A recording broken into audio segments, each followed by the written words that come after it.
Happy Saturday, Rogues, and welcome into day number 2 of the Rogue Company Championship Series. We were all in the pool play yesterday. We move on to a double elimination bracket here today. So the stakes at an all-time high moving forward from now until the end of the weekend. My name is Dolson. Radthar is with me. And Rad, we started with a very lengthy first half of the day yesterday. I was here for all of it. Very lengthy best of threes. We sped things up a little bit towards the end of the day yesterday, but now the teams, the risers and the fallers, they all have a chance to kind of go up against one another. The lower teams from the groups earlier on, they're going up against each other here today, so a chance for some of the maybe struggling teams here to have a good day. Yeah, absolutely. I think the pool play obviously has its benefits in terms of you're playing against the same teams over and over. You're all sort of in the thing mix. Right. And now they're going to mix together, play against the other players who had a rougher time yesterday. As I said, we've had some teams that didn't win any games in the pool play, some that only won one, some that won two, and some like Right Turtle and Blackhand who won all 3 of their games in the pool play. So now we get those teams together on the lower side. We should see maybe some more even matches. Right. And we were talking yesterday where you were saying, you know, after the first set of games, we were saying they're getting long, 6-6s. You asked me, do I expect any like more blowout games? Right. I was like, yeah, I think as we get to the second half, and we saw that come through. Yeah, they were after I had left and Gormizer took over. Let's take a look at exactly what we have moving forward here today. We have got this bracket, so you'll notice the best teams from yesterday are on the top side of the bracket. Right Turtle, Rome's Bandits will be the first matchup up there. Blackhand, Aerial, Arise, of course, the other 2 teams. So that is where the double elim comes in. Those 2 teams up top will move themselves through, or those 4 teams rather up top will move themselves through that bracket. If you lose, you drop down to the lower side of the bracket. And then for Valor's GG, Bulletproof, Cinderella Story, and French TSB, each individual match at all-time high as far as importance goes. You can't drop any of these if you want to move on through. And then the winner of the losers bracket will run on up in the finals there towards the top. So when you really get down to it now, Radthar, you know, you had sort of this round robin yesterday. You could warm yourself up a little bit. Stakes, you know, if we talk about LAN, these teams coming to LAN and the round robin games feeling like an increased level of importance. The pressure's really on now. Each of these matchups do or die as far as your tournament life goes. 100%, especially down there in the loser side of the bracket, the bottom side of the bracket. You have one shot, one game. You go out. We're going to see teams eliminated very, very soon here. So it's definitely a lot of pressure for them specifically. Again, up in the upper bracket, you have a little bit of more leeway, you know, but those are, in theory, the tougher matches anyway. So you would expect that. In terms of those lower teams, though, I do think that they're really going to have to bring their A game. They really have to bring their A game to make sure it works. Right, and we assume that these will be closer matchups, I think, as you have mentioned, where now you're going up against other teams who may have had a tough go. So building momentum throughout the day today, absolutely a possibility. Cinderella Story, a team that needs to get some momentum rolling there on that side. And a team yesterday that we did see find some success, Radthar, and some good, I think, to build on moving forward here today. Yeah, absolutely. And I think one of the things that the round robin offers a little bit more so was the fact that it's their first experience on LAN. There was less pressure, as you said, because there's no elimination. It just feels like you're seeding for this. Obviously, they're important, but it is just getting the feel for LAN initially.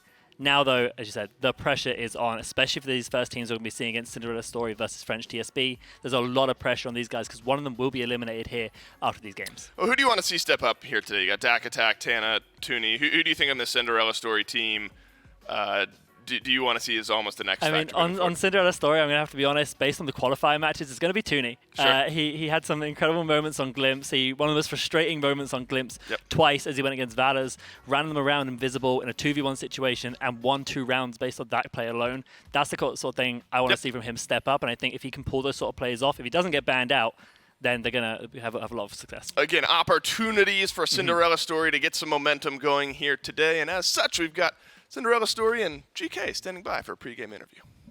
Thank you so much, Dalton. I'm here with Toonie. Toonie, how are you doing, brother?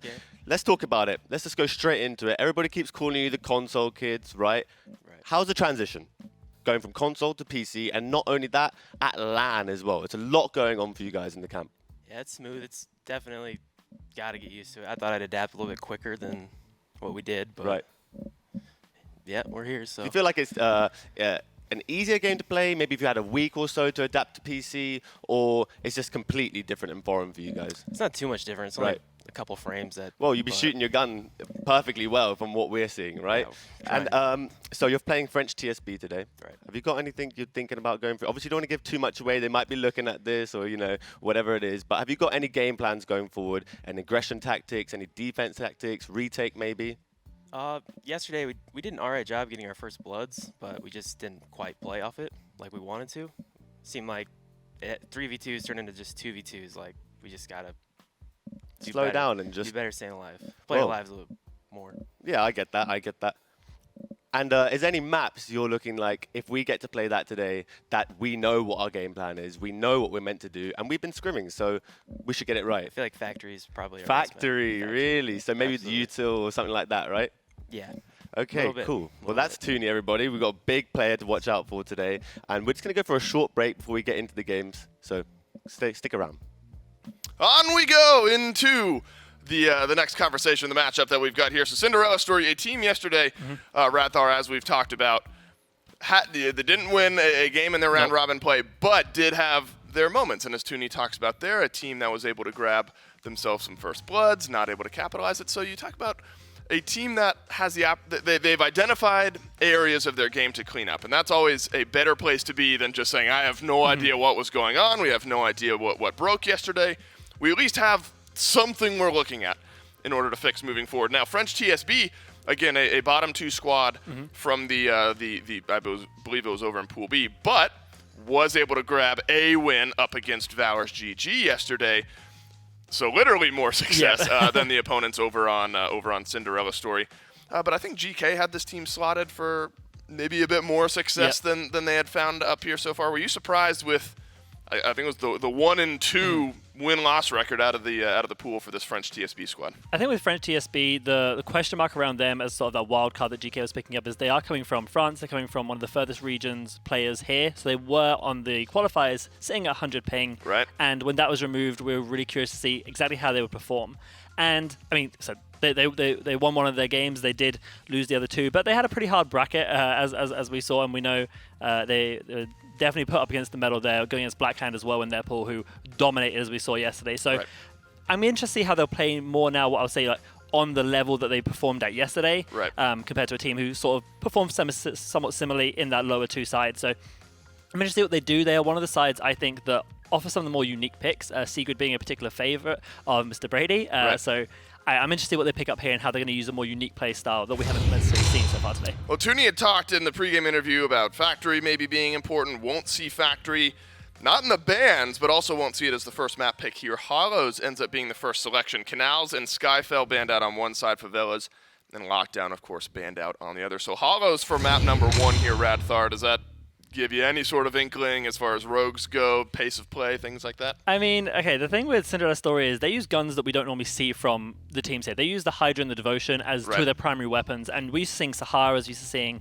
Deadeyes and those sort of things. So I think they're going to play around that and use their heavy weapons. The unfortunate thing is they tend to be better longer range weapons with the Devotion and Hydra, so when Hollows forces you into close range situations, I'm curious. We do see the bans come out there. Ronin and Fixer, I think pretty standard bans. Not wanting to deal with any of those DMR Fixer plays or any of the sort of ratting Ronin plays. But looking at the picks there, that seems pretty standard to me. You've got your zone control with Scorch or Vi, your glimpses, and then your intel with Seeker and Dallas, respectively. Well, what is Cinderella story up against French TSB in our first matchup of the day? Heartbreaker, take it away. All right, we are so excited for the first match of day number 2. I had a great match on Hollows I got to spectate yesterday in Cast, and I am here with Captain Adsoka to walk you guys through this map of Hollows between these two teams that are fighting for their tournament life. Both of them had a rougher day yesterday, one of course better than the other. They at least got a win. However, there wasn't a single map win for Cinderella story. So, Captain Adsoka, what do we think?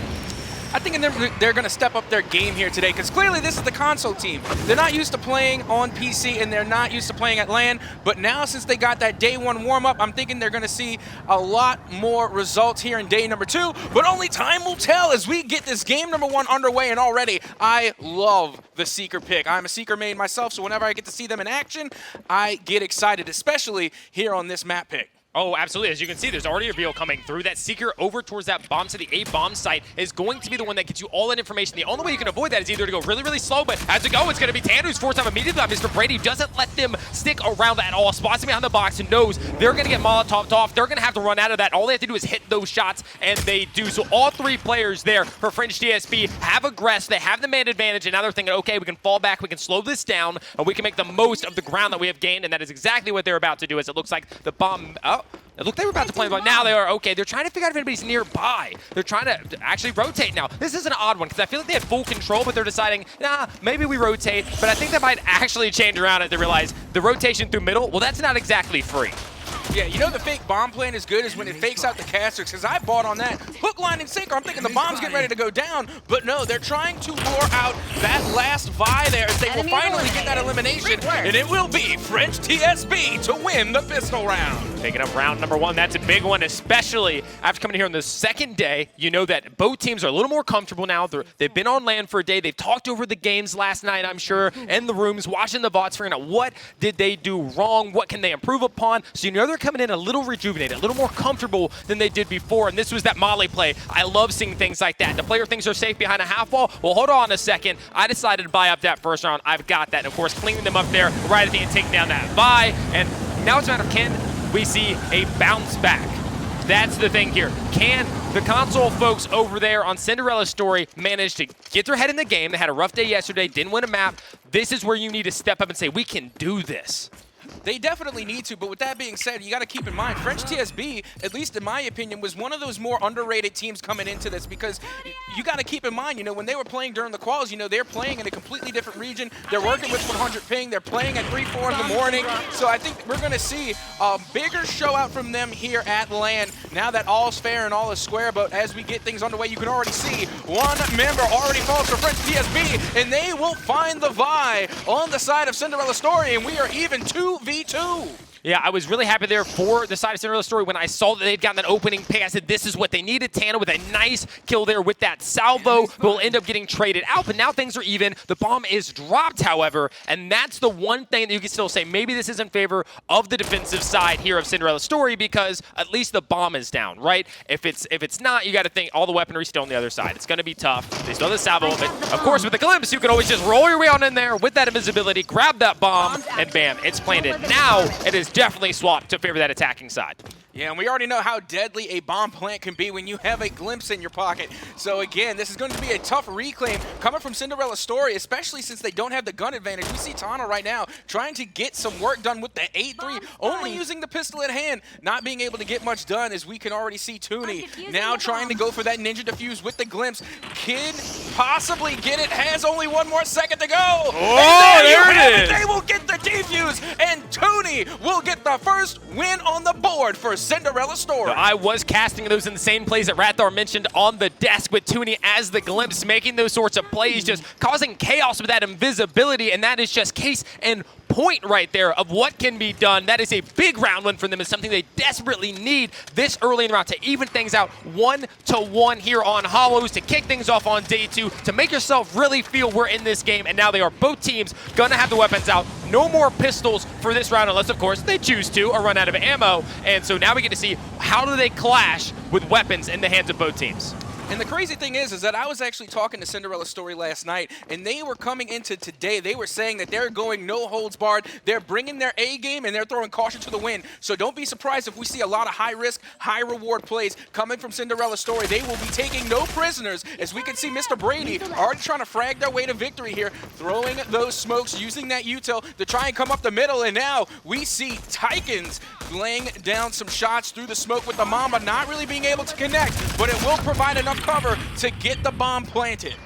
Sackage, they're able to take down Dak on that rotation, which is something you always have to be aware of. When you're coming towards that site, somebody coming through short is going to almost be the play because they simply can't let you keep that control. I wanted to point out that Toonie staying alive there for Cinderella Story. Falling back was great. keeping control of that spawn side, not allowing them to take that is a very important part for the retake situation on a map like Hollows, but you do give up the bomb, and when you lose that first player rotating in, it makes it all the more difficult to try to take this one down. They've got a double setup here on the short, and now Tickens has managed to take down Toonie as well. Even with the nade kill there, it's going to be a tough one in that 1 versus 1 because the tick down, he has the Devo, and that is a hard weapon to go up against. Absolutely, and again, you know, we have the Intel versus Intel here. We got the Dallas versus the Seeker. Personally, I think the Seeker has a little bit of the edge, but once you get down to that 1v1 scenario, more often than not, the Dallas is going to take that fight, not only because of their abilities, they have the stem shot as well on standby if they get themselves into trouble. You can see right there, you know, they were able to use that stem shot to take the 1v1 over the Glimpse, but also you got to keep in mind that this particular Dallas, Tykens has the Mamba on standby, and that is a fantastic weapon for almost any given situation, especially that 1v1. Oh, absolutely. The Mamba was proven in a game that I saw yesterday from EMS. I mean, he absolutely dominated with that. Now we're seeing very similar here at Tickens. And the thing about like the Dallas versus Seeker, I think it's almost like one's attack, one's defense with that, because the bow towards A is hard to beat, and then of course that Dallas can go to reveal the player when they get close enough to try to pounce on it, which is going to force Toonie off each and every time, as we just saw right there, as we saw in the round before. Love that. Tana chiming in, whips out the Devo himself, says, hold on, I can do that too. And they were able to get that first blood, taking down Tickens. And now in this retake, it just got so much easier now that they have that man advantage on the side of Cinderella story. But it's not over yet. That bomb is planted for these players on short, but that reveal might do exactly what they need. The nade dealing no damage. We'll let them stay alive, but the high ground there from Dak will take the legs out from underneath Brady, and now it is just the Glimpse remaining. But this is the player you don't want left alive in a situation like this. However, the Glimpse going invisible is going to aid that play. Now remember, yesterday we have established this is what we call the Glimpse gimmick. It could pay off in that 1v1 and it'll work for the defuse, or rather lack thereof, but in a 2v1, you know, maybe you can get away with it. In a 3v1, the Glimpse gimmick just isn't going to work out. You can watch way more angles with that situation. You know, one player has to look this way, and if the Glimpse happen to sneak away to the other side, you're in a tough spot. However, when there's two, they can go either, and we have a little treat for you all at home. We will be going into a listen-in this round.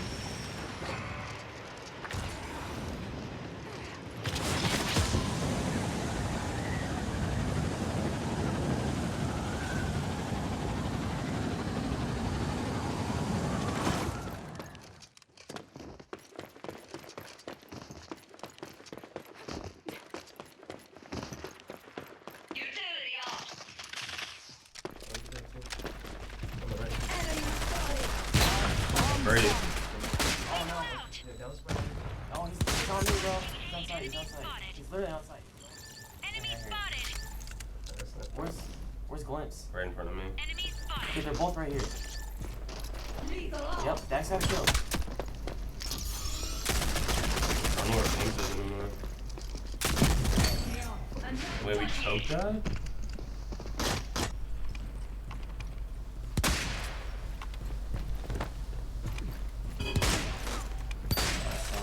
We choked that. That's wild. Yesterday, I definitely, when I look back, saw folks talking about they wanted to hear some from the teams, and they got a chance to do that there. There was definitely more of that throughout the show. It's always nice to hear the comms from the teams and see how are they handling it. Are they too amped, or maybe a little too calm? What are they bringing in that room? How are they communicating? What are they sharing with each other? And it's just an amazing thing to hear. And of course, now, after getting a tight game, we are going to see a team take that advantage as we move into the next. And it looks like both teams are kind of calm in their rooms at least, and it is going to be the attacking side of French TSB who go up 3-2.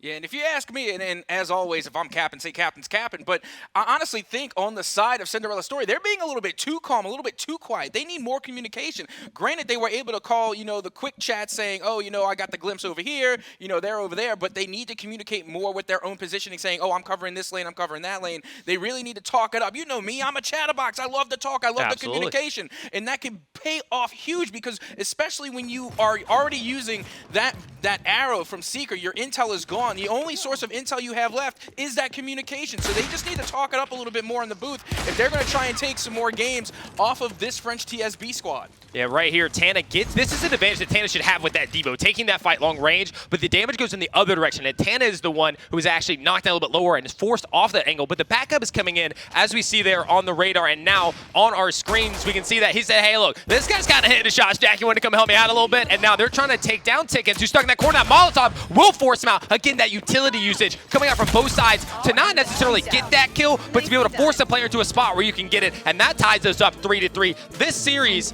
just kicking off, is looking very, very tight. Oh, absolutely. You can't get much closer than this until we fear the dreaded 6-6. But for now, we're going to sit at the 3-3. But like you said, this is building up to be quite a match. And I got to say, Cinderella Story are looking a lot better than they did yesterday. I'm starting to think that maybe they're getting more accustomed to their place here at LAN, as we can see the picks coming out. And again, we're going to see that Scorch. But now the Dahlia is getting picked up as well. Yeah, it definitely looks like, until they lock in, we don't know for sure, but they're probably going to have an aggressive play there with Dak. Dahlia, Tana's going to be following that up, and then Glimpse might be doing a little bit of their own thing, which is what Toonie does on the Glimpse, especially on the attacking side. Really just maneuvers around the map, tries to find that opening. A lot of the time, when Dak and Tana are actually hitting a site, Toonie's going to be flanking around Indivisible, taking his time and looking for that opportunity to take the players down from the rear when they decide that they want to finally try to get in there and defuse that bomb. So I like that. On the other side, we have a mirror matchup. We are actually running the exact same comp for both sides here on Hollows. It's a little different coming in for the defense. Honestly, I can't recall too many mirror matchups throughout the RCCS, at least up until this point.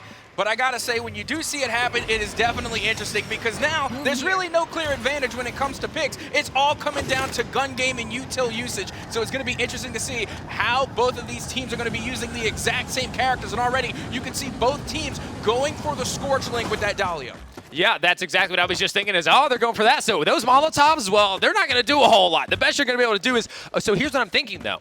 At least for the defense, they are the offense, actually, when they're trying to defuse the bomb, throw that Molotov, it's a glimpse. Oh, you think you're invisible? Can you stand and fire? Not going to be able to do that. So at least that will be able to help them prevent that sort of sneaky play. But that's only if you hold on to the Molotov. And it looks like the defense is questioning it right here. Right now, they're just gaining that information. If you hold the nade, you look into the smoke currently, you can see these players, but the smoke is faded at this point. They can throw that Molotov out when they think maybe they're going for the plant. And that looks like what's happening right here, right now.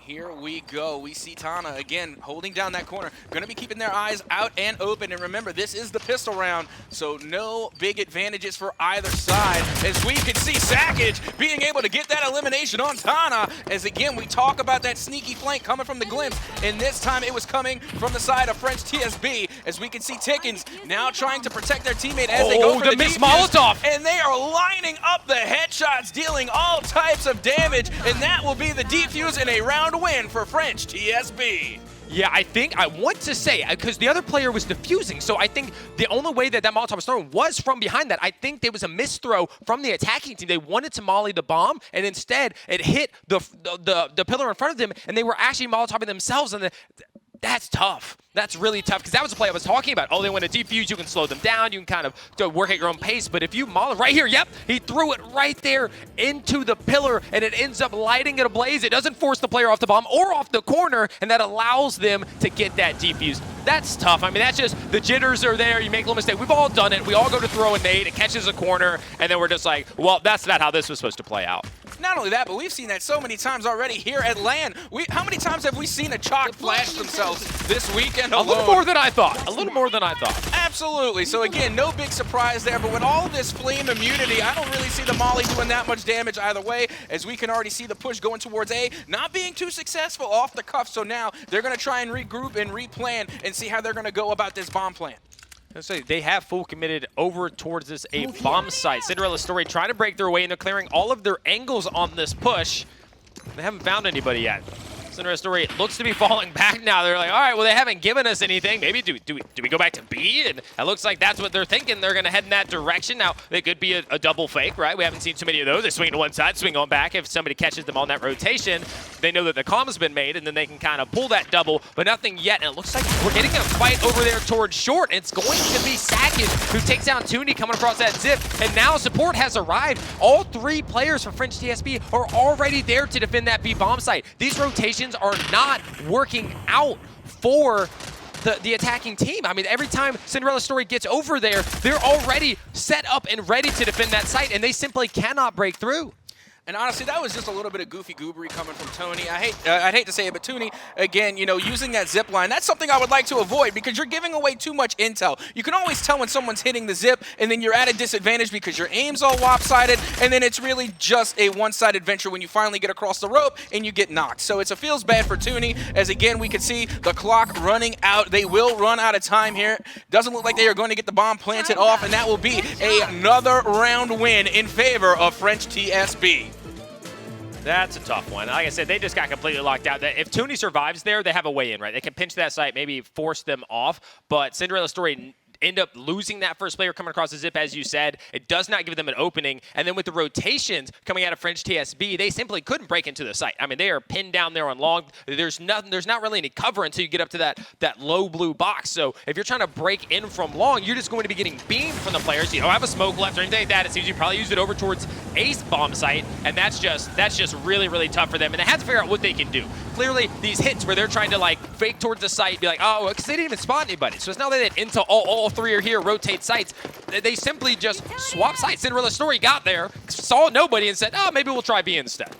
Yeah, honestly, in that last round, I think they should have went for the full commit towards A. Ooh. And honestly, I think that's probably the better plan, as we can see a trade coming out now as you see the full commit going towards B, as already the bodies are beginning to hit the floor, and only one remaining survivor on both sides. We have ourselves a 1v1 between the Scorch and the Dahlia, as Tickens is making their way towards their teammates, trying to get some reses down, but the Dahlia link will come through for Cinderella Story, and now yet another knock on the glimpse from Tickens, but now they are right back up and in the action, and there you have it. You want to see the power of a Dahlia? That was it right there. Captain Ahsoka, the pickups, they got the link, then they picked up the glimpse goes back down. They picked the glimpse up again, and the amount of time that we just saw, that was insane. The power of a Dahlia for Cinderella Story was the story of that round.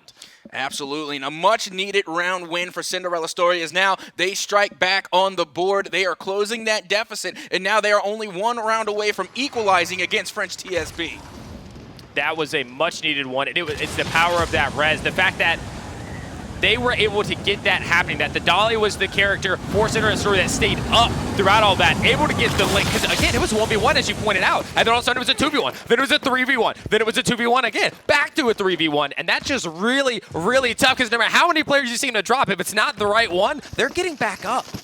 And now already we're getting some damage underway as we can see Sackage over there towards the B side, and now we're seeing the shots through the smoke in that mid lane coming from Toonie, finding their target but not finding the knock. They already know you need to show respect for Toonie. They are there, they can land their shots, and you should not push that. But with that being said, we see Tana now having their aim sighted on towards that B side, dealing a lot of damage, but again, not getting the knock. We're seeing a lot of trades, a lot of poke damage, but no real drops just yet, but the bomb has in fact been dropped. And as I say, almost each and every time, as soon as that bomb goes down, the attacking team has every advantage, but they're trying to climb back into this one. French TSB managed to take down Toonie from Cinderella Story, and now having the bomb down is not doing quite as much, but we will see Dak trying to get back up, does get finished. That's a great finish. They know that link is there, and now Dahlia has nobody to get up. Everybody's not, the glimpse is too far away. They've now bled out, and Tana has to try to stay alive for Cinderella Story, but at this point, oh, that's a great kill. Bring it to the wall versus takes the shot. And Tana with the big Devo play. And you have to be distraught if you're French TSB after that round. That was huge. That was absolutely insane. I'll be honest, I completely slept on Cinderella Story that round. I'm thinking, okay, we see the knocks come through. That's going to be a clean sweep from French TSB. But no, the lone survivor, the Tana, coming through with the Devo headshots, literally getting the dings. And right here you can see. Oh, here we go. We get to see it right here. Oh, this is going to be beat. Oh, the headshot coming in. Oh, body. Oh, he's so clean. And then he knows he's already hit that player in the head. Knows that they're not getting their HP back yet. I'm taking that fight. That was so well done. That was absolutely insane, and like we saw in the replay, you could see that it was French TSB that started to get that morale when they got the first two knocks. They were thinking that this is all but over except the crying until Tana came through with the Devo, being able to laser those headshots and really get a clutch win in favor of Cinderella Story, as now we head into round number 11, all fair and all square, tied at 5 apiece. Yeah, now I don't want to harp on it too much more, but Tana was given those 1v1s. It would seem like the time that Tana peeked out, it was just one person on his left. As soon as that person stepped away, got the one on his right. Moving into the next one, however, as you said, we're going into a tie game here. 5-5, Captain Atsoka, and that bomb is yet again down, which means it's going to be Cinderella's story, who just have to stay alive and stop that defuse. And the pressure's coming in now, but they got to reveal there so they can throw this. Oh, but the nade's too far. Now they're coming in from above as well, but the trade comes through, and that link be able to get them up. And actually, they do get thirsted right away. It's going to be Mr. Brady. Another trade goes in, and we are down to a 2 versus 1, favoring the defensive side of French TSB. And now they're trying to get those kills. Invisibility, we have the glimpse there, trying to stay alive, and they get dropped as well. So that will be Toonie who falls as the last man standing, and a defuse coming in here for French TSB, able to bounce back from the last round, as well as take the lead once again. Yeah, that was actually a really impressive retake coming from French TSB. But with that being said, I honestly think it would be a much harder task to get the retake on the B site than it is the A site. A site is an easier bomb to plant, in all honesty, but it's also an easier bomb to retake. So again, it's really just the give and go, the tug of war between sites A and B. So going into this one, Cinderella Story is going to have to come up with a better game plan in order to take this one to a 6-6. Yeah, and I mean, or that, either that or some more heroics, right? If Tana can continue to hit some shots like that, then we may see Cinderella Story able to do a little bit of, as you can see on the scoreboard there, he's got 10 downs. I mean, Tana's feeling good, and that round had to get him a little pumped up. Now, this one, of course, brought down the ego a little bit, perhaps, but if he can bounce back, if Tana can really put that Devo to use, and it looks like we're seeing a little bit of a change of pace here from French TSB. They said, let's go over here short, and they hit the zip again, and Dak, there's no way you survive this one. You're definitely going down. You drop the bomb, the trade comes through, but now that it's just going to be a swamp, and it's just havoc. Even with the link, he gets dropped a second time. The link now comes in for the Scorch, and he's right back into it. Brady getting there, and then another res comes in with a nade. Might be able to finish that kill, so not going to be able to do it. Ticken's not going to be able to get that res, but it doesn't matter. They take that map, and they're able to secure a 7-5 victory. Yeah, they most certainly do. And honestly, if I learned anything from that matchup there on Hollows, you got to avoid the zip. The zip just equals death. We've seen it used twice, and both times it ended in an easy knock for the opposition. And that time it was, again, French TSB really being able to get all 3 players knocked there in the mid lane. And that was honestly one of the issues they had. They couldn't commit to one side or the other. We saw them have a lot more success over at B than they did A. They tried switching to A. They were able to get knocked once again. Instead of picking either lane, really getting a full commit, they tried to go towards the mid. They tried taking the zip, and they got punished for it. But GG's to French TSB being able to come in clutch and avoid that 6-6 tie. Yeah, well, we know. We've seen a lot of those, especially you and I. We've seen a lot of those 6-6s, and now we were able to see somebody close it out just before, and it worked out. And again, it was that play right there at the end where they decided to get aggressive. They said, let's take full short control. They had somebody not too far away for Cinderella Store, or rather French TSB, and it just worked out. They made the right play call. A person comes across the zip, they get dropped, and the fact that they were able to not only take that player down, result in the trade, get back, and then take the player down again, I mean, that was just quick thinking. And I mean, we're going to get to see some amazing shots here from what they were able to do in that match in just a second with some replays, and I want to see some of them again, especially that Tana play. I'm looking forward to that. We have great plays there with that Mamba. I mean, like you said, that was going to be the player coming through with a stem shot and able to close that down. And, you know, I thought I would see more of the Devo at this event, and I haven't seen too much of it yet. But when it comes out and players hit shots like we've seen, it's absolutely phenomenal.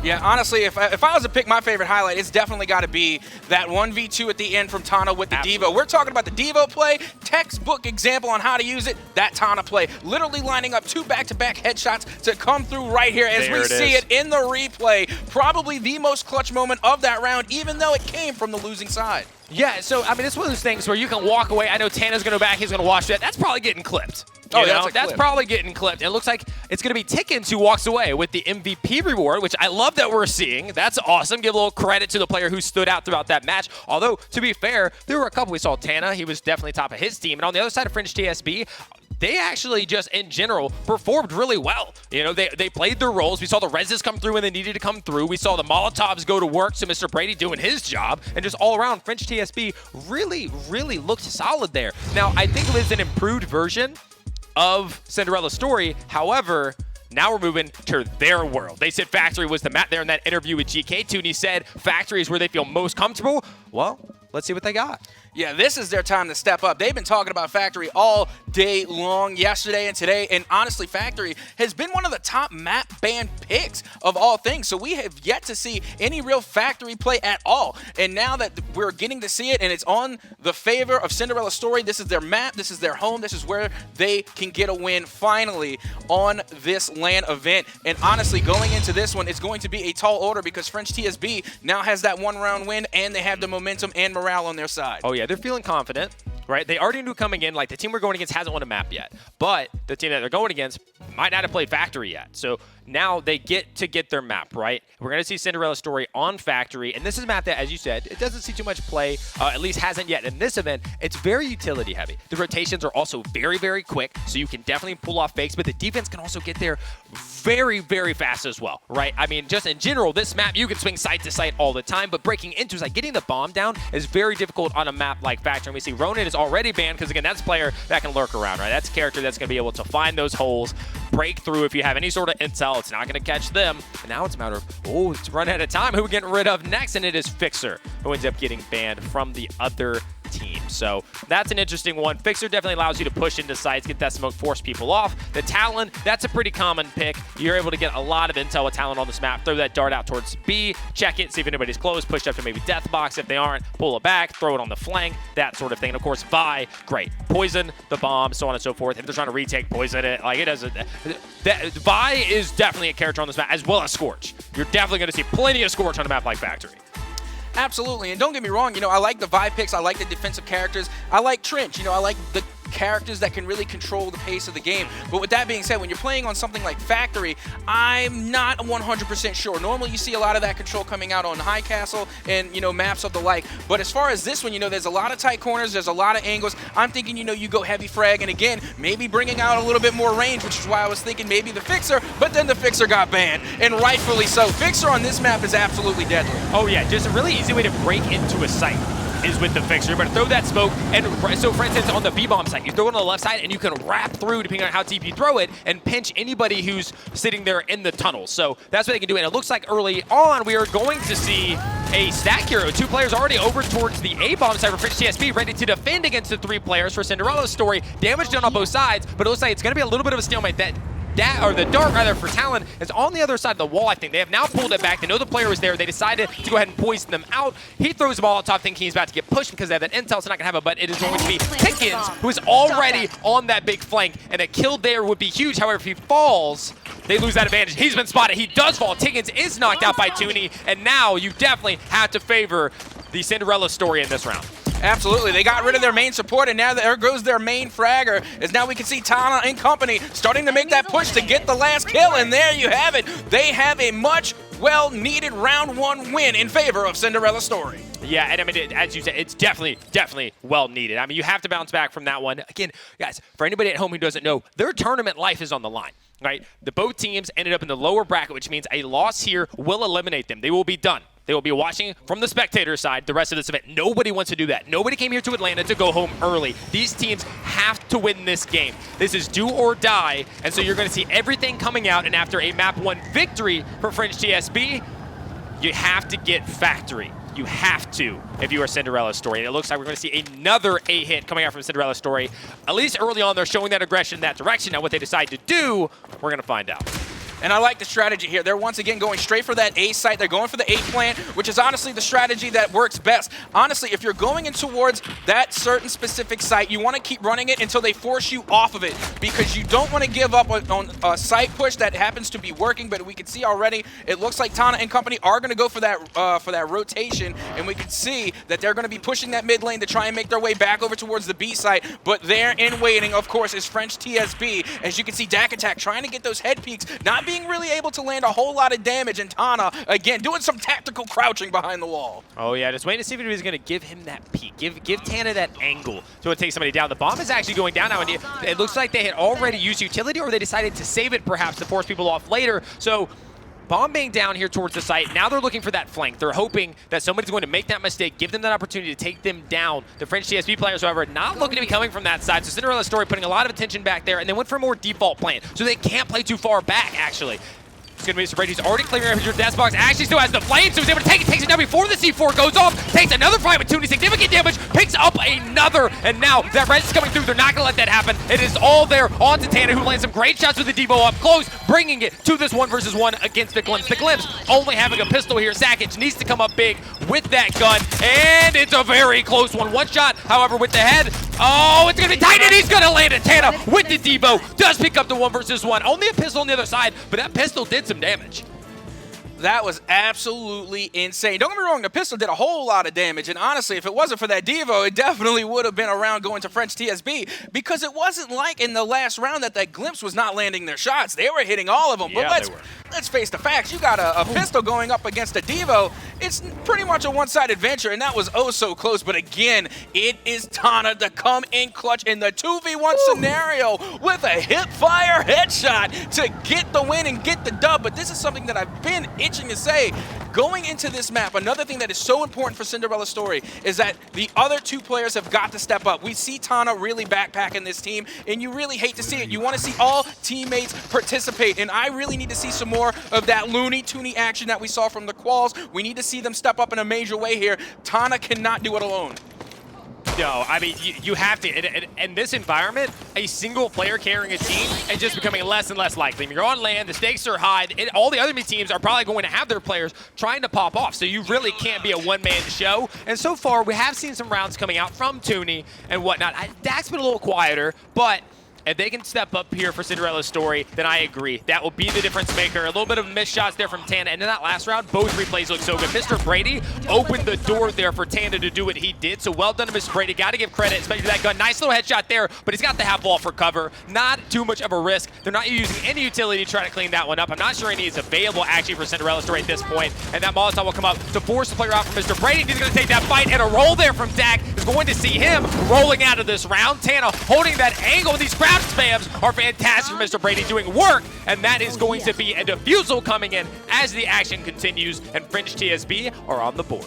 Absolutely. They just showed that this factory map is not going to be an easy win for Cinderella's story. They may have the map advantage, but they still have a tall order against French TSB, who once again are just absolutely fragging out. They dive straight into the opposition, afraid of no one, being able to go in and deal a whole lot of damage. And then we saw the miss roll from Tana there. I think they were trying to roll behind that wall, but they missed it just off the mark, and Scorch was able to lay them down quick, fast, and in a hurry. And we have ourselves a 2-1 deficit between Cinderella's story and French TSB.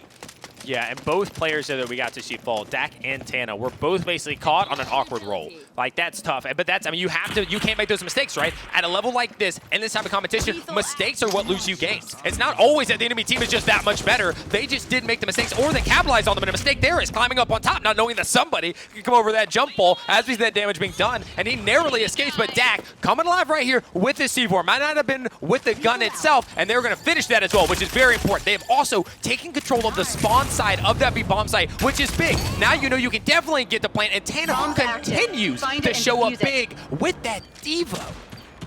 Absolutely. They, again, are just out headhunting, being able to find all these ding shots and doing the most amount of damage for their squad. As we can see, the 3v1 scenario, and once again, that lone glimpse trying to stay alive with Sackage. On the side of French TSB, they're able to take down one, but will eventually fall to Cinderella's story. Oh, yeah. I mean, that's a tall order. You know, even as a glimpse here, you can duck, dodge, weave, whatever you want to do.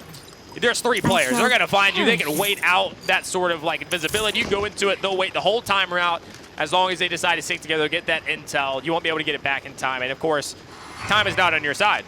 They've already got the bomb down. So here we go, French TSB. Let's give you guys another listen in at home.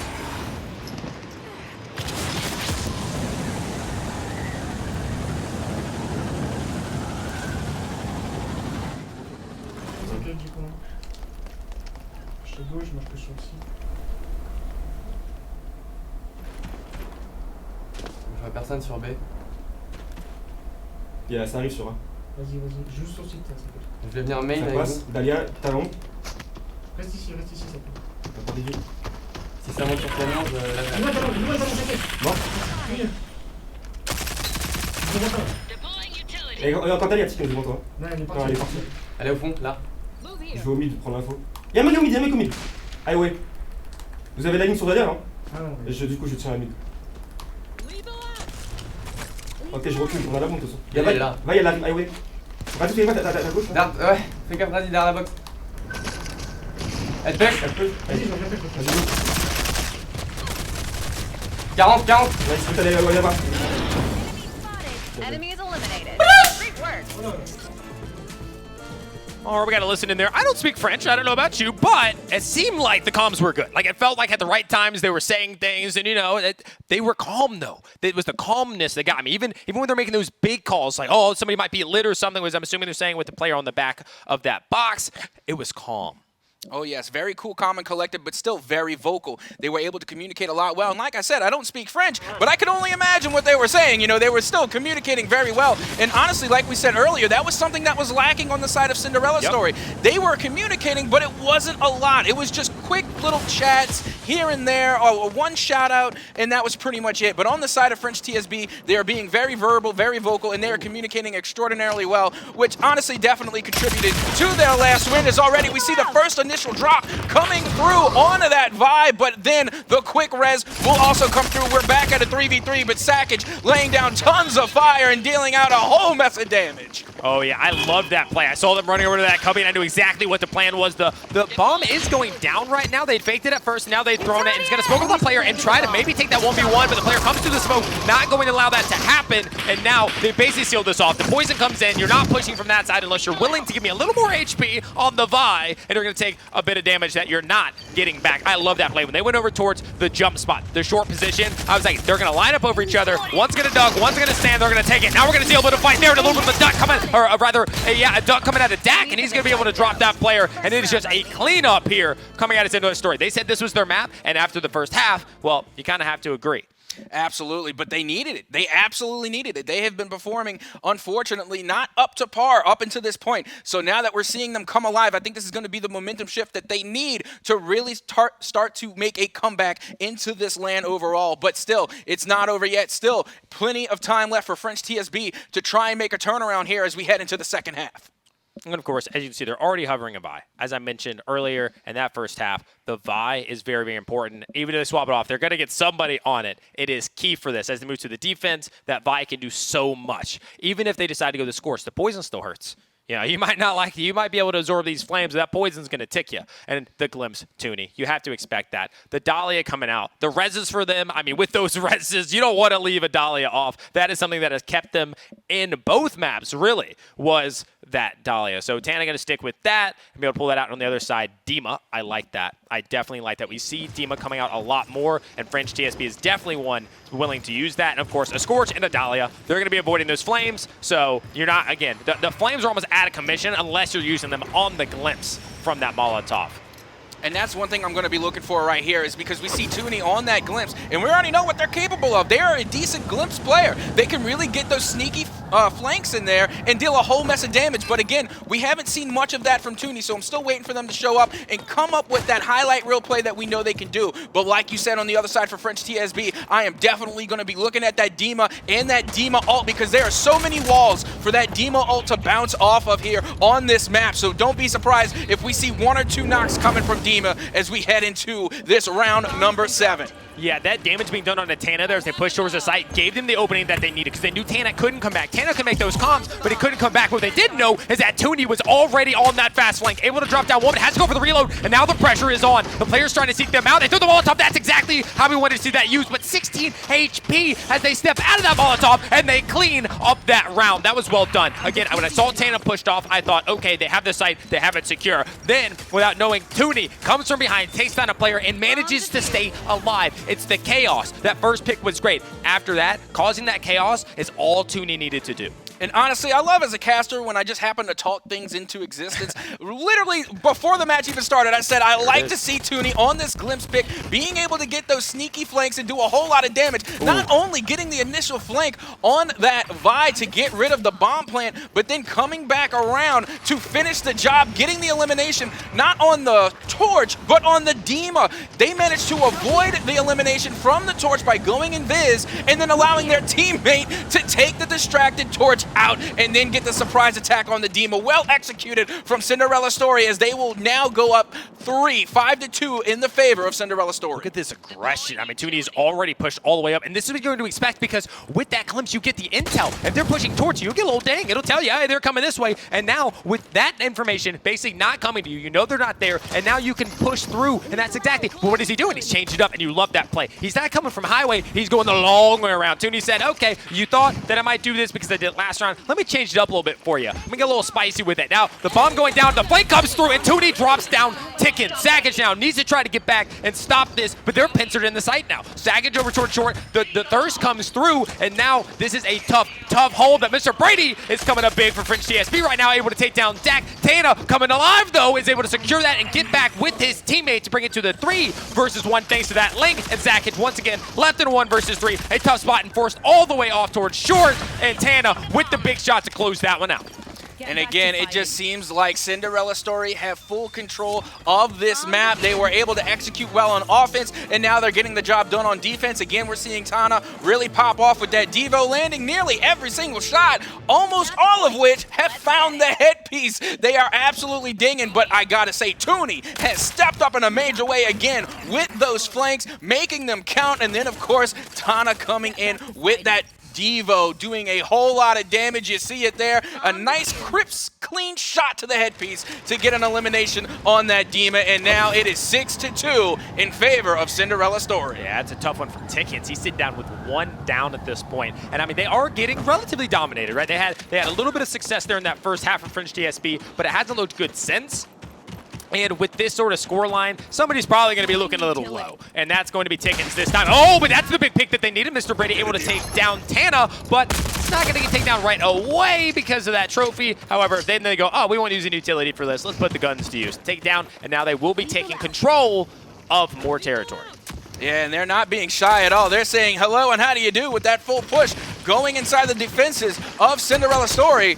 And now they're starting to make their way back over towards that A site to try and get the bomb down. They know they have the man advantage in this 3v2 scenario, and the bomb will in fact get planted. And now all the favor is on the side of French TSB.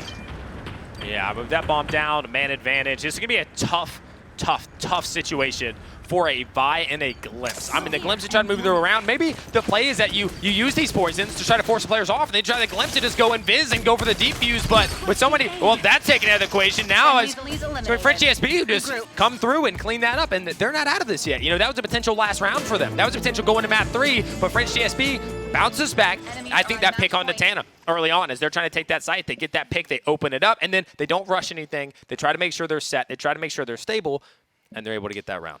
That was actually a good adaptation in reaction coming from the side of French TSB. They know every time that they poke out, they got Tana there waiting with the Devo to get those headshots, and they had to get rid of that. They had to eliminate Tana early so that way they can make that push, and they got rid of literally the biggest fragger coming out the side of Cinderella Story, and they got rid of the Devo, they got rid of the Dahlia, and their support link as well, so they were able to get that push and really capitalize on that man advantage and being able to take a win, and now they have cut the deficit in half and are 3 games away from equalizing against Cinderella Story. Yeah, but I mean, that means your back's against the wall for round after round after round, right? One mistake, and you're going out. But they're going to be able to get this res, and they'll be able to bring it back to that 3 versus 2 because that player simply can't take the risk. And now Tana pushes up, he goes down 2, and they get that 4th round. However, again, they're not out of it. One mistake, I'm going to keep saying it because it's all it takes. One mistake, and they will be going to a map 3. They don't want that. I want to close it out right here, right now, but they're still the one in a deficit, right? Cinderella, or rather, French TSB still need to keep this one going,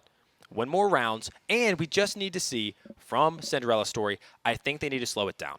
They need to slow it down. They were doing really good. Then Tana gets picked off first. Then some push to the block. They get picked off first. Slow it down. Don't take those initial peaks. Make French TSB play to you. Don't play to them. I agree 100% because one of the curses that we heard from Cinderella Story yesterday is that they would always take that 6 lead. They would make it to 6, and then the turnaround would come and they would get reverse swept. So again, this could be one of those tall tale curses from yesterday that could carry on today. And if you're Cinderella Story, you do not want that to happen, as they will get the early elimination on the Dima, but they will trade out their Dahlia for that, and now they have lost their support link as the Dahlia is knocked but is not out just yet. We can see the Glimpse trying to retreat away with the camouflage, but they're not going to get too far. As we can see, Toonie gets eliminated by Mr. Brady.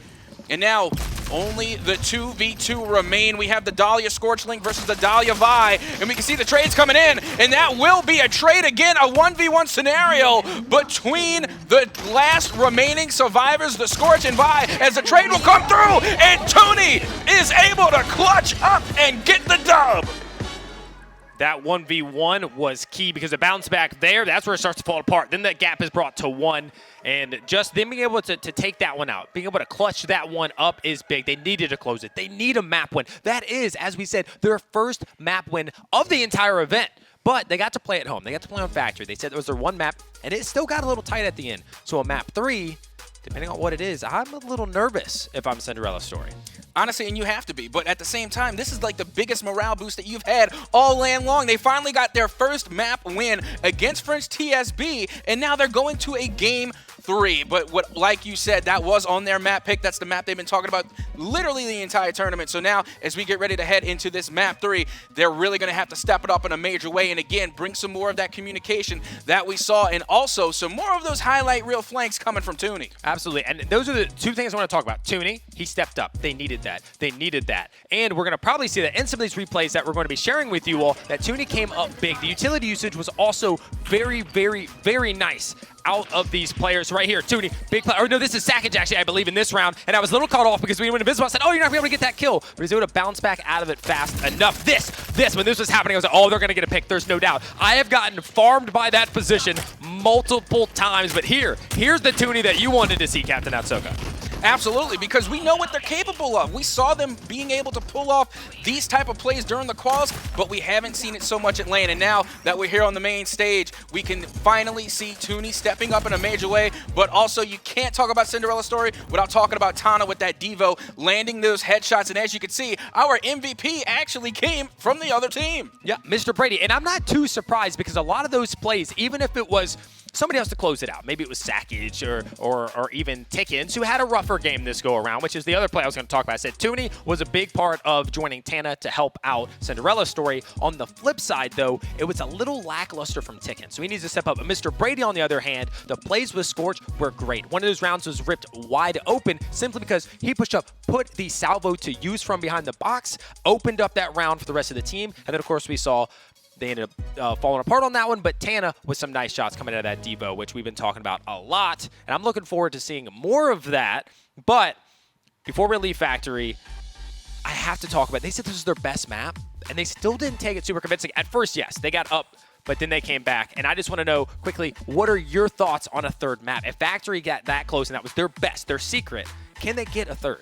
Honestly, I think they can because they have something they didn't have yesterday. They have a map win under their belt. They did not have it yesterday. They didn't have the momentum. They didn't have the confidence in themselves. But now that they were able to get on their map, they were able to get a win on the board, I think that's going to do wonders for their morale and for their momentum heading into map number 3. And it may not go that way. It might not. But I wouldn't be surprised if we see another 6-6. Yeah, and we're going to find out shortly. But before that, we will be taking a short break before we get into map 3 of the first series of day 2 of the RCCS. Stay with us.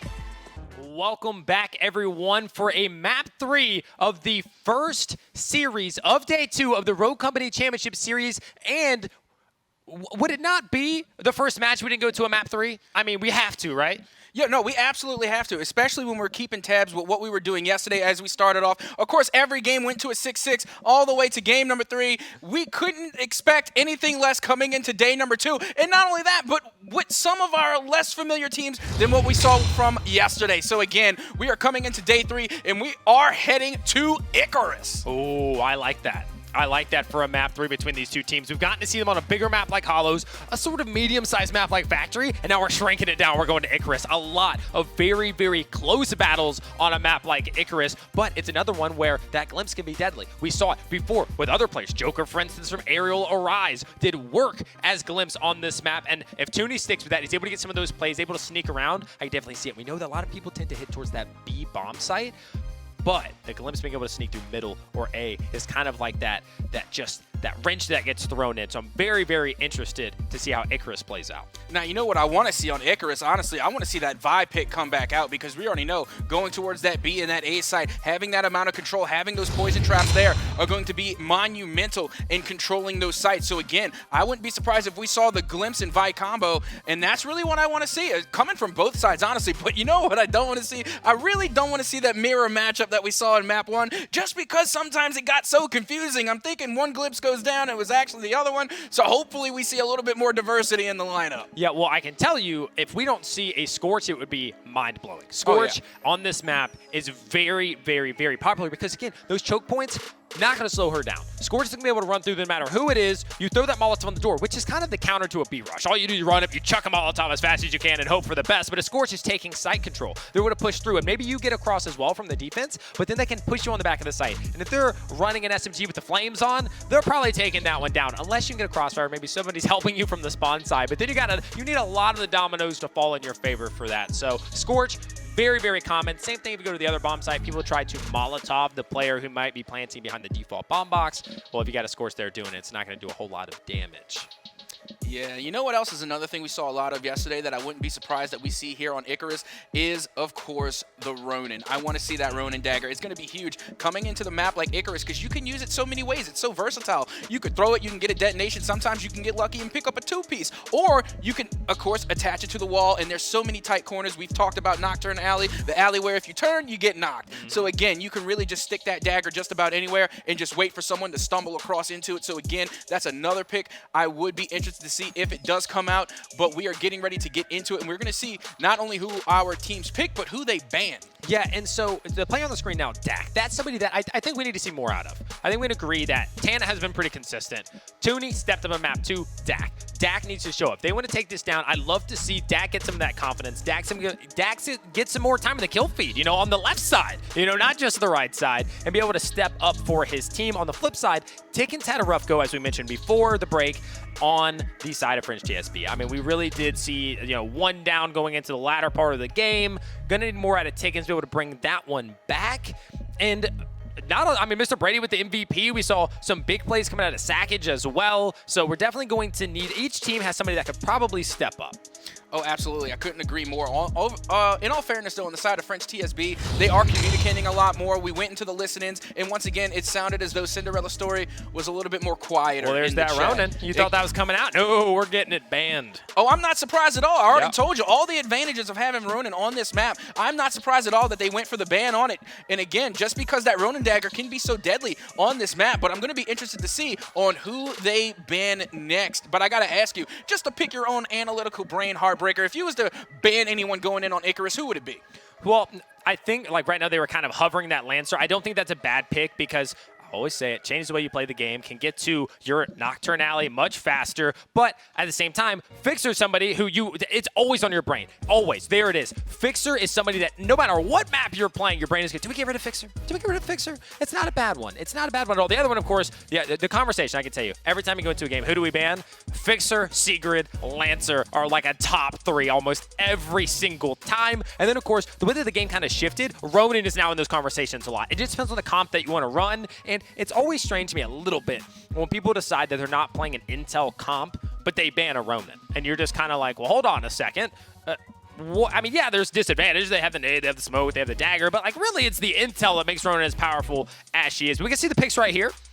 And, of course, we see that Dima, and we know why. We talk about it all the time. EMPs are the big one. Getting the reveal from it, taking them out of invisible, being able to see them with that red line around them. If you touch them with your nade, your EMP, the Dima ult, is just a lot, and it really works well against, a Glimpse, or if a Scorch is rushing you and it has that flame on. It's like, no. Bring that damage down a little bit.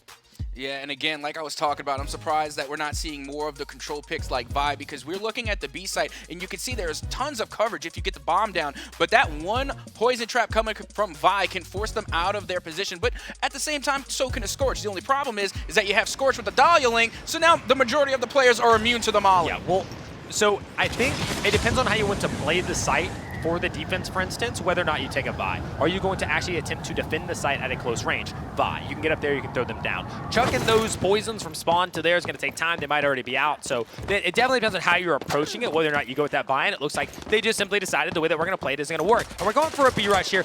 No early utility being thrown, but the damage is done, and Toonie is forced to fall back. He's knocked out very low. Low enough wants to crack that, and then they're ready for the rotate and throw that Dima ult down, and Sackage falls back, but he's done a little bit of slowing down this push, and Tana with way too low of HP tries to run across in the open, will be punished and will be thirsted there, but the bomb does go down, but their player down, and oh, there they go, they bounce back, and they're able to take him down, and that is what we wanted to see. Dak coming up, takes down to Mr. Brady and Tickens, dropped by Dak, and they need more of that, because it has put Sackage in a tough spot here, 1 versus 2, and time not on his side. I'm honestly surprised that swing managed to come through, because that mid lane push coming from the side of Cinderella Story was risky, and I think they're honestly lucky they were able to get away with that. But honestly, what a turnaround, being able to swing that advantage back into their favor and get a much needed round 1 win. Captain Ahsoka, I thought for sure when they got caught in the middle from that Dima ult, they were fish in a barrel. I mean, you try to rush over there towards the B-bomb site at Cinderella Story. They shut you down with some nice shots. Toonie's like, no, I got like 10 HP. Let's not go there. Let's drop down. They drop down, and it's like, hey, what's up? Hold this Dima ult for me. They all avoid it, which is big, but I thought that slowdown alone would be enough, and it wasn't because, well, kind of, for Tana at least. He didn't fully recover. Other than that, they got through. They got to the site. They get that bomb down, and then that's the Dak that we need right there for Cinderella Story if they want to compete. And here we go already. You can see the dings coming out for Dak Attack, being able to show up as Toonie and Tana are able to get the knocks on Mr. Brady and Tickens, and they're just going to finish them off, and now they have themselves a 3v1 advantage against the Dima as the bomb will go down. Dak Attack being able to get the bomb planted, and now it is an all-out hunt for that last remaining Dima. Yeah, Dima left alone again. We've actually seen Sackage. There's something about Sackage, maybe the position that he plays or the way that he plays, that seems to have him stuck in these really tough 1v3s often enough. Like, if you put up a list of the number of times a player is in a 1 versus 3, Sackage has to be at, like, near the top. Yeah, and we were talking about, Dak Attack really having to show up for Cinderella Story. And granted, they haven't had any highlight reel plays just yet, but I will say they are laying down a lot of support damage. You can see here, coming, of course, from Toonie and Tana, they were able to get those finishing shots off of the damage that was initiated by Dak Attack. So they're laying down that early damage, and then, of course, when you have someone like Tana being able to, or Tana really being able to get those headshots with that high damage Devo, they're going to end up getting the knock. So we're seeing Dak Attack get a lot of assists on the board so far. Oh, it looks like we're seeing that change up. I like that. They say, okay, now that you're on guns, you're probably going to stack a little bit more towards that B-bomb site. We, for Cinderella Story, will change it up. We're going to go here, but that EMP information is going to say, oh, well, actually, we know where you're going. We have all the intel now, but those reveals coming out of Dima, big EMP from Sackage to get that intel, as well as shut down any sort of, if they wanted to smoke something off or the like. Well, actually, they don't have anybody who can do that. I forget, unless maybe a Glimpse tries to throw that in there, because they did remove that smoke from Dahlia and give her the trophy. For anybody who may not have been watching recently or played the game recently, yes, Dahlia now has a trophy, and so don't expect a smoke to be coming at him. I know some of the players said they were even making those mistakes, but that's a discussion for another time as Toonie opens things up onto Mr. Brady. He's low HP. That's a risky peek. 4 HP, a straight bullet behind does it, but he says it doesn't matter. I'll take down another with me. Let's bring it into a 2 versus 1, and they might be able to get that res, though. There is a link there. They might have already used that. They're definitely getting this one. So Tana gets the res there, but the Scourge comes back as well to bring it back to a 3 versus 2, but Toonie says, I'll put you down again. Dak, get the cleanup, and let's leave it all up to this Dahlia.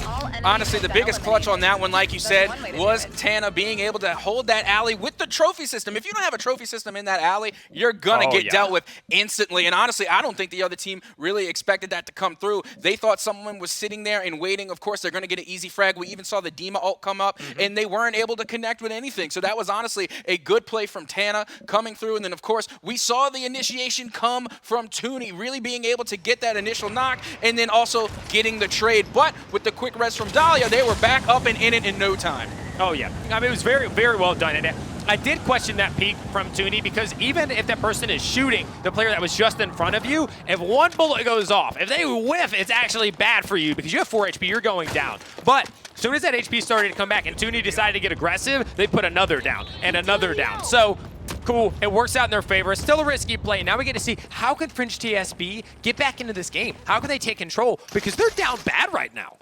Honestly, it's hard because they're having to overcome this aggressive amount of offense coming from the side of Cinderella Story. All the while, they are still trying to figure out how they're going to position themselves once again. We can see Tana holding up in Nocturne Alley. Is now Tickens is forced to retreat, having to go all the way back to the cover of their teammates, as we can see Toonie once again getting those first shots down and dealing the initial damage. Yeah, and they've managed to basically force most of this defense off to one side. The bomb will go down. Now, can they get out is another question. The nade will force all that, and then the demo, but they're not using it for the person playing the bomb, and that's going to finally end up going in their direction. But the res may be able to come through here onto this glimpse, and the res is on the other side may as well. 3 versus 1 again. This is such a tough situation for Mr. Brady. He's able to take down one, but their pressure is coming in hot, and they will land those shots, and that will be a 4-0 start here. I don't want to say it's over because we have seen some one-sided first halves, right? They can bring back right here. It could be a 4-2 end, even if it's a 5-1. We saw 5-1 comebacks yesterday. So at this point on land, anything's possible, but it's getting a little less possible. In the Cinderella story, it's looking good. Yeah, like we all know, esports in general is very momentum-based. So once you get that ball rolling, it's really hard to get it stopped. And trust me, I know it's a little bit too early, but in this particular series so far, I gotta say, Tana's cracked. We literally saw them use the bait and switch to pull out their opponents, line up the headshots, get the damage done, but then also the amount of support coming through with those quick reses. That is what's really putting the team on the map here, as they now have the 4-0 lead in favor of Cinderella Story. Yeah, and that's going to see they had a double line up there, hoping that somebody's going to rush out, similar to what we saw them trying to pull off on Factory, where they did take that player down crossing. Just one player in the front, crouched down, that was going to be the Scorch. Another player behind them standing up, trying to land those shots. Not going to work out this time. They did kind of poke and prod at it first, saw that happening, and pulled back. This is one of those tough spots. You know the player is there. That glimpse is there. You're spraying and praying. You do land some shots, but it's not with enough time to actually pick up that kill, so not going to be able to get it. But Toonie now, the situation has been made aware of that he's there. Toonie's definitely there. You just got to find it out. And honestly, he's probably hiding behind that box. The bomb goes down here in the middle. That's going to be Dak who drops it, and that is a tough spot to try to get it back. Utility being eaten alive again, but Toonie picks up that kill and opens it up. However, he's now left in a very tough 1 versus 2. Yeah, not to mention, it's the two heaviest fraggers coming from the side of French TSB. You got the Demon and the Scorch going up against that Lonely Glimpse. It was only a matter of time, and that will do it. French TSB will finally answer back here on Icarus. Yeah, they needed the round win to get into it. As I said, they could have a 4-2. That's a much better half because then they swap to attack. And on this map, unless your defense is just one of those defenses on Icarus that can just play just to perfection, it's tough. It's attack-sided because they just bum rush. Again, we saw them just go towards B. Oh, then they fake you out. They go over towards A. It's tough to cover all of the lanes you need to cover with the amount of utility you need to cover and a 3 versus 3. Definitely difficult to do. So now it's with that momentum, with that round win, they're thinking if we can just get to French TSB is definitely thinking we're in this game. We're definitely still in this game. Not to mention all the 4-2 turnarounds we've seen throughout the RCCS. It's almost expected at this point. So you really, on the side of Cinderella Story, you really don't want to go into the half with that 4-2, especially on Icarus. Like you said, it is attack-sided. So they want to get as many dubs on the board as possible so they can finally get their first series win of the LAN. As you can see, Toonie, once again, really being the spearhead for their team and getting that initial damage done. And the push is coming through from French TSB. As now we can see the 2-lane push coming here from the side. And now Toonie dealing that little bit of extra damage. Throws out the Util, is able to pick up the Dima, but the Scorch is still standing. And we can see again the poke damage coming from the Devo as the Dima will, as a matter of fact, be rezzed. Yeah, they're all backed up, but the damage just keeps coming in because they stand up. They're in the same spots. They just keep getting battered down and down and down. And I love the patience from the Scorch there in the Dak attack. You said, no, I'm not giving you the chance. I'm not wrapping around for the flames to give you the opportunity to take me down. The bomb is ticking away. The time is low. And if he stays there on the site, he's able to just slow them down, but not enough. They're going to get it with a couple seconds to spare. Tickens stepping up after a disappointing map 2. Tickens is back in the game and helps them secure that one in the end. 4-2. They're definitely still in this game. Absolutely, and honestly, that was nothing short of just great teamwork coming from French TSB. As soon as a player got knocked, they got right back up again. That was some great rezzing coming out from French TSB. As soon as that demon went down, they got right back up. Same thing, being applied like we said in the previous round where Tana was really stepping up with their rezzes, with their support from their Dahlia.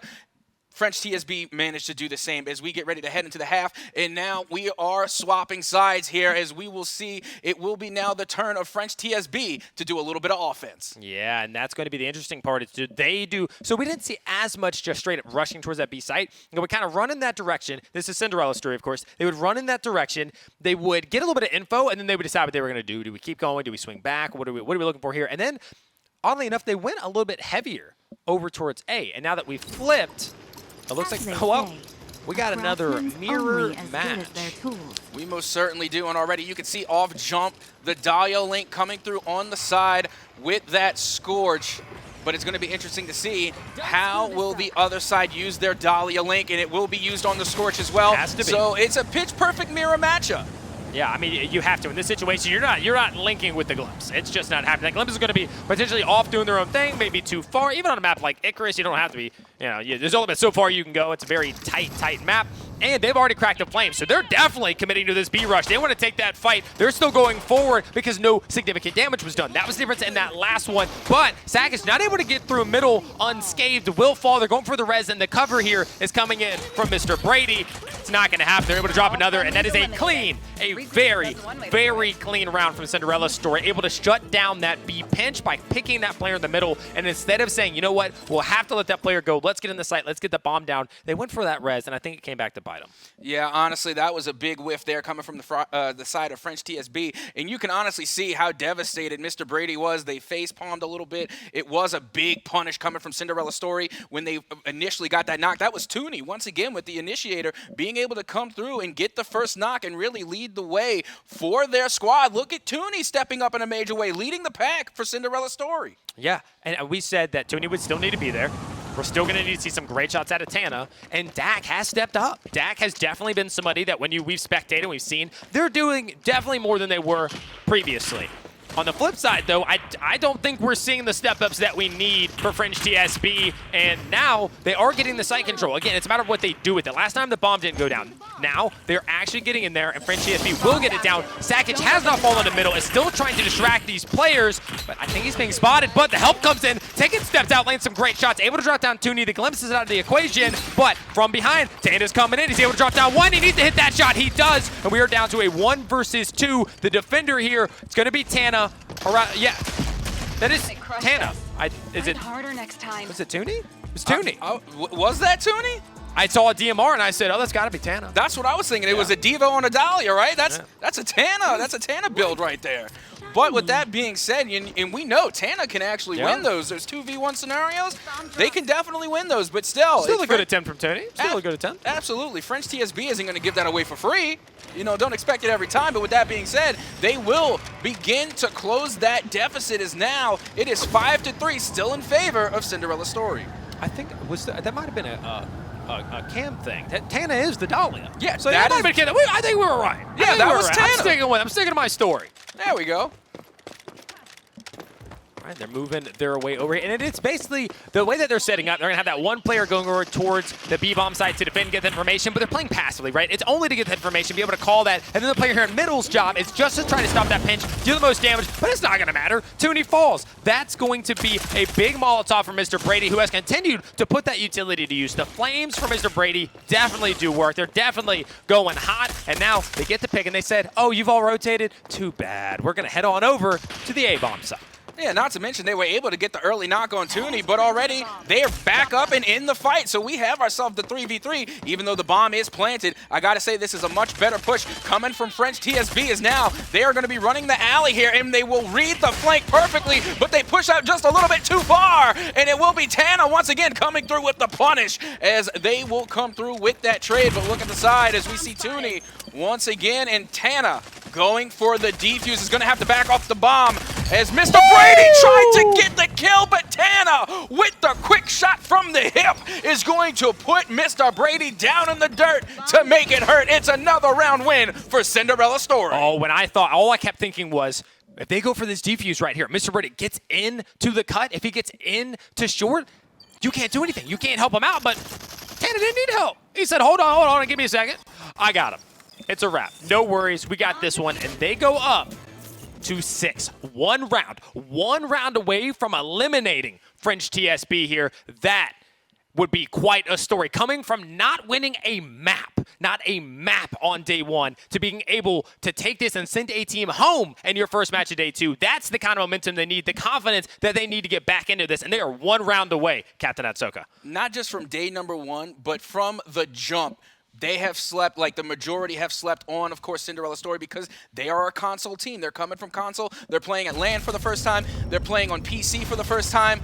But so far in this matchup against French TSB, they are holding their own, and they are most certainly doing it again on the B site. As we can see the crossfire exchange nearly getting the knock on Tana, but Tana is able to recover and seek refuge behind that wall as they continue to get the dings and the headshots as the flank from Toonie will come through, and they will get the knock and the elimination on Tickens. Oh, that was massive. Toonie again with the flank, and it really happened because those players would not let them on the site. They would not let them. They would normally again, we saw before, they would look, they would see them, they would play passive. But no, Tony's doing it all. He's already taken out two. It's all on the sack and just keep the dream alive. This is it. This is the final round, and he's not going to be able to do it. 7-3, 2-1 in favor of Cinderella Story. And I don't want to make any cliche statements, so I'm going to try to stay away from like happy endings and stuff. But that was quite a match to watch. No, go ahead. By all means, do all the cliches. Cinderella Story definitely came through on that one. And not to mention, what better way to end it than Toonie picking up an ace with the glimpse, being able to take out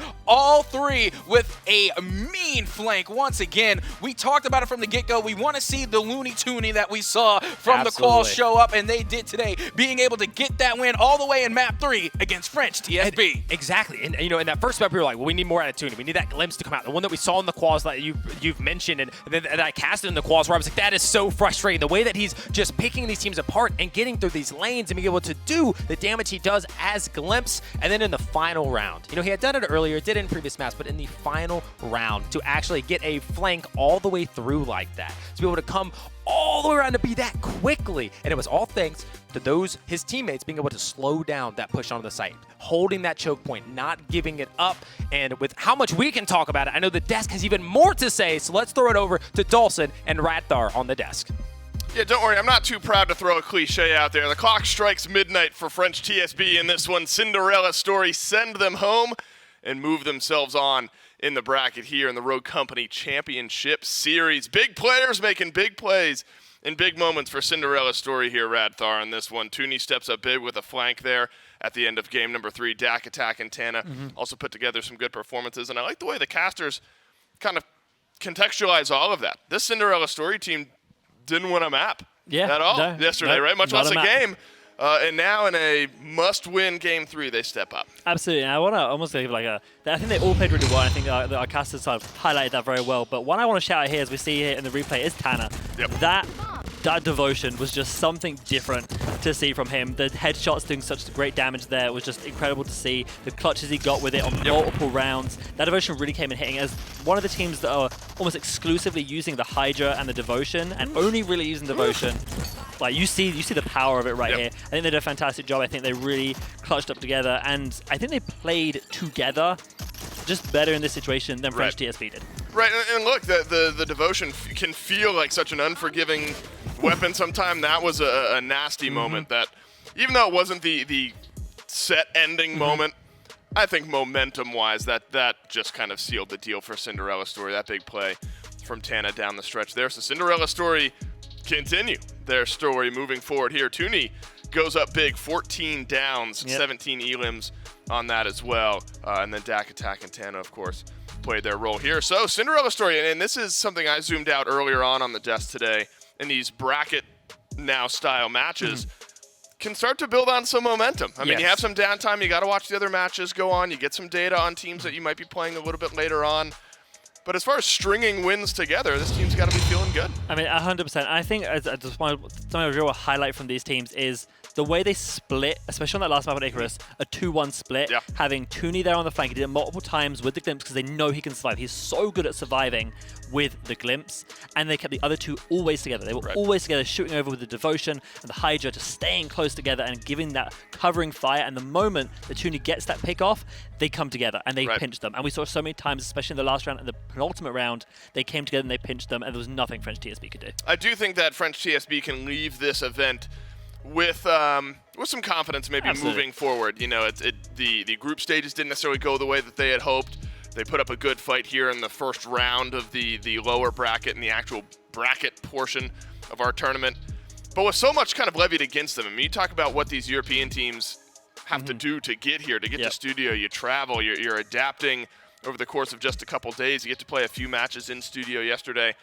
So though the weekend didn't go the way French TSB, I'm sure we're hoping for, I think technically like the last pick slotted into that group. And so I think French TSB have something to build on moving forward. Definitely, I think they represent France and they represent the EUs very, very well. They're our only full EU team, so you know, as a Brit myself, you know, I wish they went a little bit further, but I think they put up a good fight. They showed what they could do, and especially as players that I played against before, like they put up a really good effort. They put on a good show, and everyone is just so solid in this tournament. Ever so good in this LAN event, and you know, there was a tough fight regardless as they got to these stages of the bracket. And being able to take a map, you know, you don't go out 2-0. You're able to make Cinderella story bleed just a bit. Cinderella story then, of course, move on.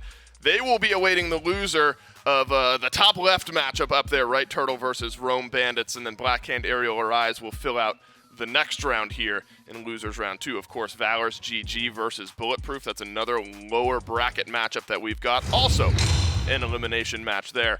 And that's when it gets really tough, right, for the lower bracket squads, when the best of the best up top knocked down. But again, playing with some momentum now. Cinderella Story, I think, could maybe raise some eyebrows throughout the rest of this tournament. Cinderella Story, they take our first best of 3 of the day, unfortunately sending French TSB home as such. GK standing by for the post-game interview. Thank you so much, Dalton. I am here with a very, very, very special interview. I'm here with the coach of Cinderella Story. How you doing, Cam? Doing good, man. How Pleasure you to feeling be today? here. So Feeling pretty good. that was an epic series. Let's go through that. After the first game, how did you feel as a coach watching your boys taking that L and almost, you know, one more game away from leaving? Hey, I've seen them make crazy loser bracket runs. That's what the team name is based off of. Toonie thinks differently than a lot of people in this game. Right. He's got a massive IQ. He knew that he could make some solo plays there at the end. Would you say he's the IGL of the team then? Yeah, him and Tana definitely go back and forth. It's mostly Toonie though on defense, and then Tana kind of shot calls on offense. Okay, they got cool. a good little relationship. And for the people at home, you drove out here, right? Yeah, I did. Just for the boys. Yeah, just for the boys. Team, yeah, right? I'm from North Carolina, so it was only like a 4-hour drive or so. Oh, that's still a big commitment, man. Yeah, You must feel like a proud dad. This is the first right LAN now. I've ever been to. It's just been shout so out much fun. Hi-Rez for doing that. Yeah, right? That's what they do for people, right? Yeah. So, quick question. Yeah. Tana, the Devo. Tana, I don't even know. Yeah, That's the question. That Devo is crazy. The devotion on Icarus as well. You guys must have been thinking about going crazy, but keeping it cool, keeping it cool, because he was hitting every headshot on one of the smallest maps in the game, right? Yeah. I think he's going to be using that all day. So give us some final words on what Cinderella Stories. Are they going to find their glass slipper and take it home? Man, I hope so. We What's got a the long plan? wait. About to go get some food in our bellies, regain. We'll be back. Sounds like a real coach right there. Yeah. And that's Cinderella Story. This is Cam, Cinderella sir. Story. We're going to take a quick break, and we're going to have lots of action when we come back, so stick around.